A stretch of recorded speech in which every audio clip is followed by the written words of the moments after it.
Ladies and gentlemen, this is Gamertag Radio. All right, welcome to a brand new episode of Gamertag Radio. I'm back also with Riana Manuel-Peña. What's up? Hello What's up, Riana? out there. And for those that don't know, this is Danny Peña here at Gamertag Radio. Paris and P are going to be joining us in this episode, but there's a lot of things going on behind the scenes. We've been super busy. We've been traveling. We just got back from Europe. That was an amazing trip. We went to Finland, actually, and shout out to Remedy Entertainment for the invite. We both went to the studio at close to Helsinki of Remedy, and it was a lot of fun seeing the team and everything. So in the future, I'm going to be talking about FBC Firebreak, so stay tuned for that. But Ree, your thoughts about the trip going to Europe? I know this was your first time going to Europe. Yeah, going to Europe was a really fun experience. Thankfully, they had direct flights straight from LA to Helsinki. So, during that 10, 11 hours, I was able to play some Steam Deck. I got some time with Chants of Sonar, which was on my 2 playlist, and I'm almost beat it. I have maybe another hour left to go. I was going to play some more Blueprints, but it was really hard to manage my notebook and the Steam Deck in my lap. So between, playing Chants of Sonar, eating snacks, and taking really long naps, it was an easy journey and very cool to go to Europe for the first time and see so many different types of cuisine and so many cool places. We recorded some of our travel blog there, and I, of course, did my little miniature food vlog on my channel, so check that out if you haven't seen it already. The number one meal will probably surprise you. Yeah. It was not what I had on my bingo card. But yeah, it was a great trip. And for only being there a couple of days, I think we got to see a lot. Yeah, definitely. So stay tuned and make sure to go follow Riana, Riana MP, right? The Riana MP. The Riana MP. Make sure to go on social media, YouTube, and all those other places where you could see the video of that we recorded in Europe. So yeah, make sure to check it out. All right, so we have a fan mail question, but before I play the intro fan mail and read the email or everything, it's all about the topic we're going to be talking about throughout the whole episode, which happened during our time in Europe. But anyways, for those that would like to be part of our family discussion, we would love to get emails, feedback from you guys. We'd like to answer some questions. All depends on you guys. If you send us the questions, we'll play on the show, and we'll answer it as much as we can. So, plus, this is the perfect time to do it because it's right before Summer Game Fest. So it's a lot of games coming up. Maybe you guys have questions about those games, that we're probably going to be seeing at Summer Game Fest, or maybe coming out later this year. Great conversation. So it depends on you. So if you guys would like to be part of our family discussion, here's how you could contact us. Can you hear that? There. All right. So we have one question that somebody answered. This was the perfect time to read this question because we just got this a couple of days ago, and it relates to our conversation topic for today on this episode, and it's about the game price increase. I know, Rihanna, this happened a couple weeks back with the announcement of Nintendo Switch 2. We got to see the Direct, and then we got to see Mario Kart World, the price of that after the Direct. And now recently, Xbox announced a price increase for all consoles, accessories, and also games that's going to cost also $80 around the holiday season. But let me read this email first from Ian. He says, "Hello, Danny, Paris, and Peter." He probably doesn't know that you're also part of Gamertag Radio. Rihanna is part of I'll GTR. be Paris and Peter today. You could be both of them. And you're going to be super nice compared to them because they're very mean. I'll try. All right. So recently, Microsoft announced a price increase across all Xbox. With that being said, do you expect as a drastic as increase by PlayStation? And finally, do games take so long to go on sale? I remember within 60 months frame, we get to see games going on sale and so on. Thanks for all the content. Well, this is I think it's a great conversation right here. We talk about a price increase. We talked about this.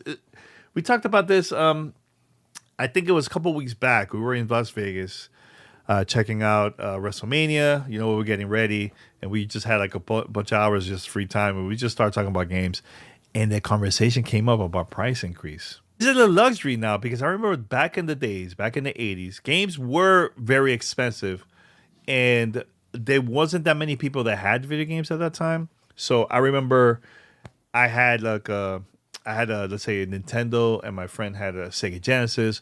We'll lend each other our consoles and games so we could experience it, because there was no way for us to afford multiple consoles like how it is now, right? So, but it was hard back then, you know. And now it feels like more games are getting more expensive now, and I feel like it's gonna feel like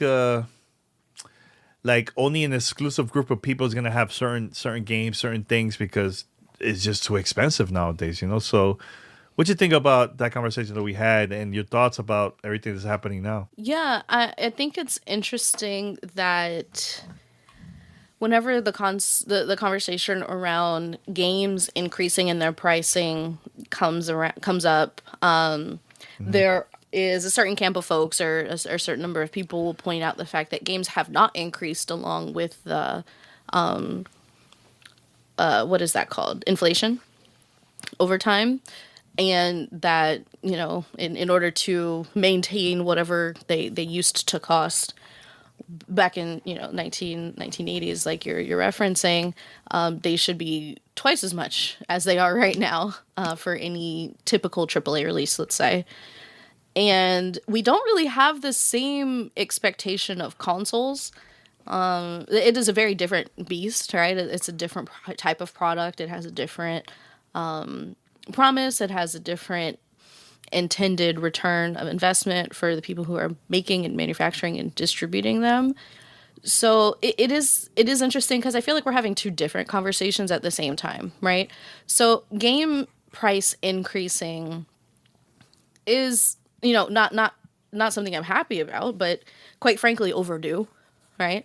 Like, games are overdue for an increase in price. $60 for a premium AAA release is low. I know there are lots of ways that publishers and developers have come up with to extract more money out of those products, and therefore, you know, more value for either their bottom line or their shareholders for each of those games. Mm-hmm. And the forms of battle passes, of, you know, prize packs, things like that. But truthfully, you know, a AAA single player experience at $60 is a really great value, and especially if you throw on subscription services like PlayStation Plus or Game Pass on top of it. And I am not as shocked or taken aback by game being raised to $80, or I don't know if the switch to physical was $90, but it depends. It depends. Not all games. It's like not every game. I think they had a bit more of a sliding scale for their games than Xbox did. But essentially, if they're asking for $20 more on the base level, I'm not surprised by that at all. And it may be controversial, but I think it's fair. I think it's fair to add that dev costs way more than it used to. The technology is way different, and product is way better. So, yeah, I think that's something that I could be okay with. Like, it's a tough pill, but I could swallow it. I wish I hadn't phrased it that way. But for consoles, I think it's a very different beast. It is not common to see consoles go up in price over time. It does happen. It has happened in the past, but it is not usually what we expect, right? A lot of times people will see a console come out and they'll say, I'll wait a couple years until they drop the price, right? That's what a lot of the consumers in this hobby will do, and the behavior from the distributors that they expect. We're seeing something else happen this time around, and it's not all normal market forces, right? And it's impossible to talk about all of this without mentioning the tariffs that the United States government the office of the president are insisting on and being very inconsistent about, which, you know, introduces a lot of confusion and a lot of fear in the markets and to the companies that are making all of this stuff and, you know, taking the risk of investing in it financially. And when they get scared, they raise prices, right? They want to make sure they get return on their investment. They want to make sure they receive enough of an increase in sales over time. And if they can't, then they want to increase the price per sale over time so that they don't end up, losing money on the stuff, which is a strategy, losing money and then encouraging people to through software sales or for the games themselves. That's how they recoup their money. They increase their attach rate. We've seen Nintendo do this very well over time. But it seems like that's not the game they're playing this time around. And a lot of the other console manufacturers are following suit.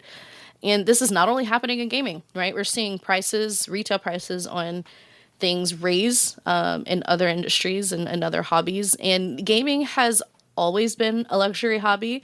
I think there is a desire for things to become more, I'll use the word accessible, and I don't mean in the way that it's built for people with disabilities. I mean in the way that it is more approachable for the average, household or income or person, right? Like there's a desire for a deal, right? We want to increase the customer base and get more people into gaming. Xbox has been very aggressive in this messaging, saying when everyone plays, we all win, and everything can be an Xbox. This is an Xbox campaign that they're pushing right now in order to get everybody who has any device into their ecosystem. If you have any one Apple product, they want to sell you all the Apple products. If you have any one Xbox game, they want to sell you all the Xbox games. They don't care what you're using. And that's very attractive for a lot of these big companies right now, because then they don't have to worry so much about selling you a product. They can sell you an experience, which is a lot easier to market in a lot of ways. So all of that makes sense. There's a very long drawn out way of saying, I get why they're all doing it. There's market pressure, there's uncertainty, there's a plateauing of the number of customers they can reach, because there's not infinite growth if the only people who have the access to the thing are the people who already had it before. So at some point they run out of new customers to add, so they got to up the price for the existing customers. That's basic business. That's nothing new. It's nothing old. It will not stop. And there's nothing we can do, vote with our wallets to make it go away. They either make stuff more expensive and sell it and continue making it, or they make stuff more expensive, nobody buys it, and they discontinue it. So there's no win here where you encourage Microsoft or PlayStation or Nintendo to make things cheaper for you by not buying it. That doesn't happen. So it's just a tough situation for people who really love games and really love this hobby in this industry, in this community, because it's just going to be more expensive. Like a lot of things are just going to be more expensive right now, especially if you live in the States. Mm-hmm. Yeah. And here's one thing I do have to mention, because I remember posting this on social media, and a lot of people were, not all, but some were replying back, well, PlayStation, they're not going to do this. I'm like, look, PlayStation is going to do this. They were just waiting for the perfect time. Remember, PlayStation was the first company that actually increased prices outside of the United States. So like Europe and I think Japan and other places, right? But that was years ago. Twice, I think. It was like a year or two ago, and now recently, a couple of months ago again. So don't be surprised if we get to see an announcement where PlayStation 5 price increase is going to go up. I could definitely see that. There was a time where companies will go as low as they can when it comes to price when they release a product, because they want to compete. Also, they want to be the cheaper option compared to the competition.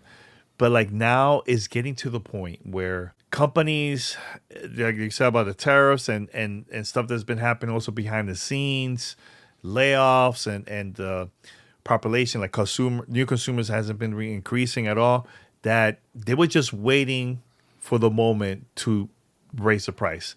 And now with the tariffs and Nintendo announcing, the console and the price of the game, that's when Microsoft probably like, you know what? I think it's time right now to do it. And look, they did it. And I can see PlayStation also doing the same exact thing.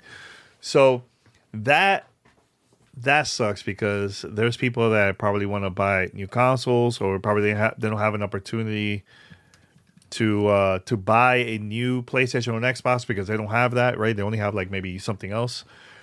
And now they're in the situation where price is just going to be expensive now with everything, man. So, and here's the thing, a lot of people are not happy about this. So a lot of people, and I get it. I totally get it. Like, it's not fun. Like this isn't what we want to see happen to this industry. And you and I were watching a video from a friend of the channel, Alana Pierce, who explained this incredibly well and broke down a lot of really great research in a recent video. Please go check out her coverage on this subject. And it's just so true that the people who buy and play video games and video game consoles are no longer the primary customer. It's shareholders.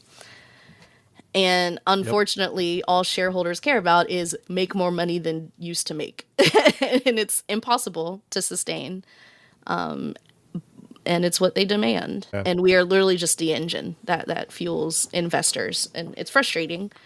There are lots of ways that we can help course correct the industry that I believe are still viable. And I'll talk about that at a later date because we're still working through that that plan.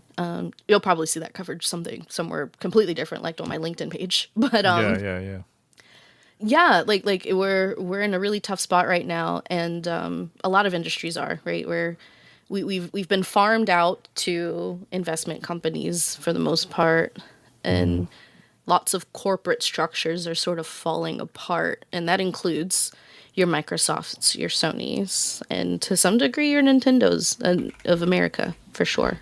So it's rough. This is part of the fallout, and as consumers, there's really not a lot we can do. Like we've seen, this is very, very loosely related, but not quite. A lot of boycotts for big companies like your Amazons and your Targets recently that have maybe encouraged them to change their messaging, but definitely not their pricing. Ooh. And so I don't think there's really anything we can do about that if we're not, majority owners in their stock profile.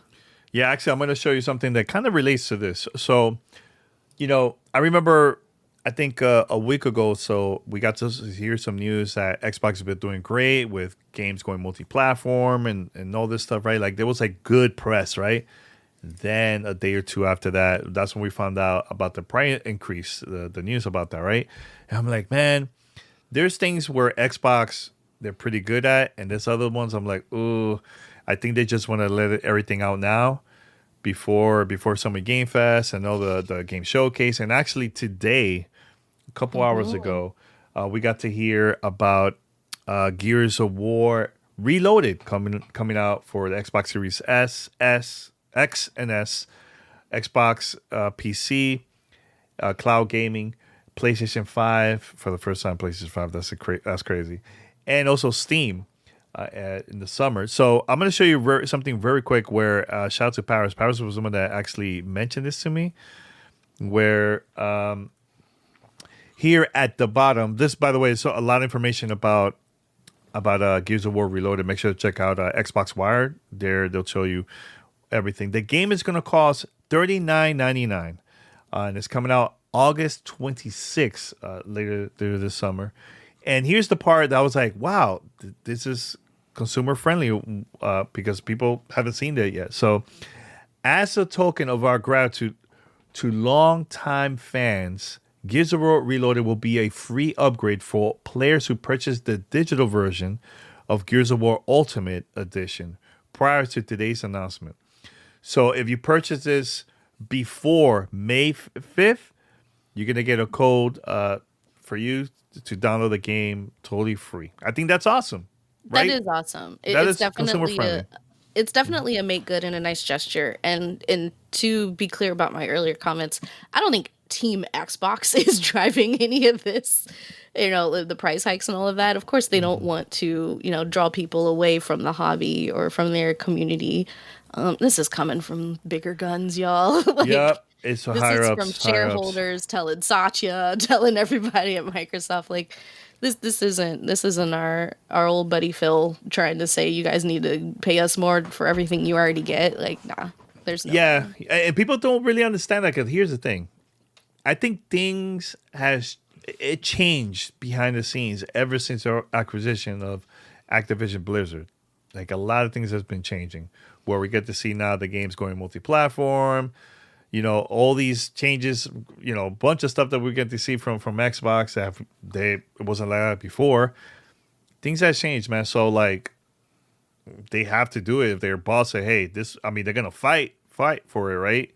But they're not gonna win because at the end of the day, the higher ups are gonna say, "We want this, and this is what we want." Yeah. Which sucks. It sucks because I know that behind the scenes, all of them are just they're stressed with all these changes coming up, for the company. And it's clear in the messaging, right? And anytime we hear from folks like Matt Booty or Sarah or Phil, like they first of all, you can tell they're stressed. As camera ready as they are, we feel it. They're human.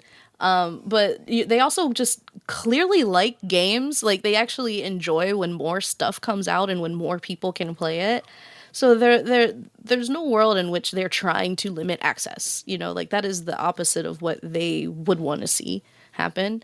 So anything that comes to light to the contrary it's a business decision that they have to make. Mm-hmm. And I know there's a world where it's fun to find a person to point blame at, but it's really just the economy and the market that we have to point fingers at. And that is being manipulated by certain parties right now. And we can't really do much to change that part of it. Mm-hmm. And that makes me sad, like I don't like seeing people excluded from the hobby. I don't like seeing people excluded from access and even younger generations who are used to not owning anything and are used to making terrible salaries and not having the opportunity to buy a house and all of the things that we're not doing to really serve the future generations. Like they're kind of used to things being a bummer, and it sucks that kicks a lot of people out of these incredible gaming experiences. Mm-hmm. We can't do enough to point towards really great subscription services like a Game Pass, like a PlayStation Plus, like whatever you have access to, good old games, like things that kind of help make things a little bit more or a little bit less impactful in your wallet, because like these are incredibly empathetic opportunities to connect with people and stories that you would never experience. And even if you're just like shooting shit with your friends while you're in a party together, like it's really good mental health to have a place to go to hang out with your friends from far away. And if you have good internet access, these are amazing things that can really help bring people together. And I've experienced that. That's why I'm so passionate about games. And I want more people to come into the hobby so we can get them excited about it and maybe even make their own games. But the more expensive stuff gets, the less that happens, and it sucks, man. Mm-hmm. Well, I'm about to show you something here where we're gonna take it back to the 90s. All right, let's take it back to the 90s. Oh my God, this is terrible. Way back. Let me see if I could. All right. So, give me one second. I'm trying to. I have no idea what this is. I know you don't. I just want to show you something because I want people to understand. Back then, it was a different era when it comes to this. So, this is the price from back in the days. Yeah. Can you describe for people who are listening? For that, yeah. So for those that are listening, I found an ad, and I'm going to show you multiple images here. There's an ad where it shows the prices of Super Nintendo games back in the 90s. So like Doom, Super NES. This is on Toys R Us, by the way. At Toys R Us, right? $94.99. Mortal Kombat 3 for Super Nintendo. Well, this one was cheap, $49.99.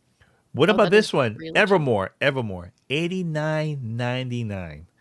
Earthworm Jim 2, $89.99. You're like, this is expensive. And back in the 90s was even worse. In the 90s, yeah.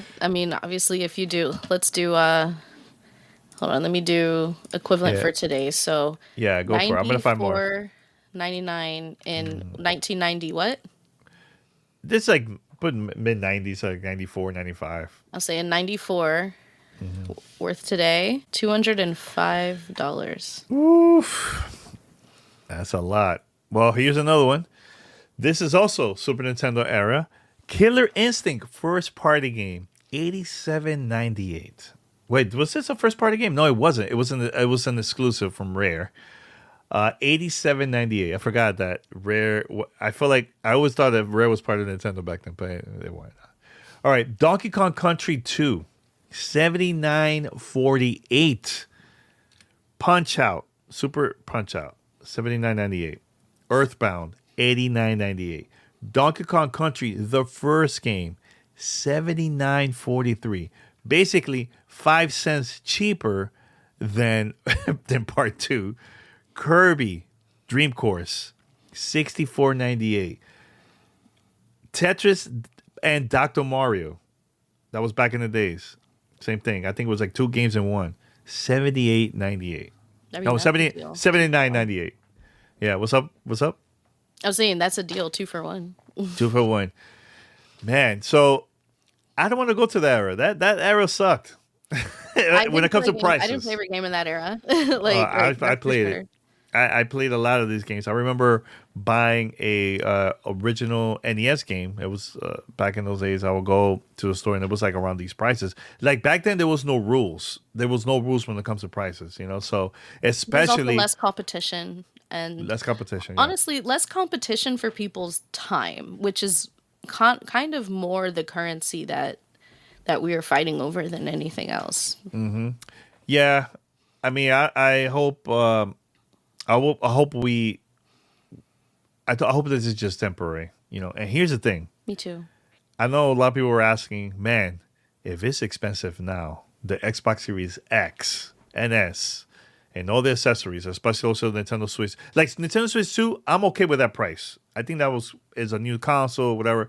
But a console has been around for 5 years and you increase it. Ugh. I think that's just weird in my opinion, you know. But people were asking, with the next hardware that's coming in the future, how expensive is going to be compared to the current ones that we have now? We don't know what's going to happen between now and 2-3 years from now. You know, like it's things are just going to get expensive. Look, I posted a tweet, and we're going to wrap it up here in a few. I just posted this tweet. I think it was like November 8th of 2024, and there was something about like tariff news and all that back last year.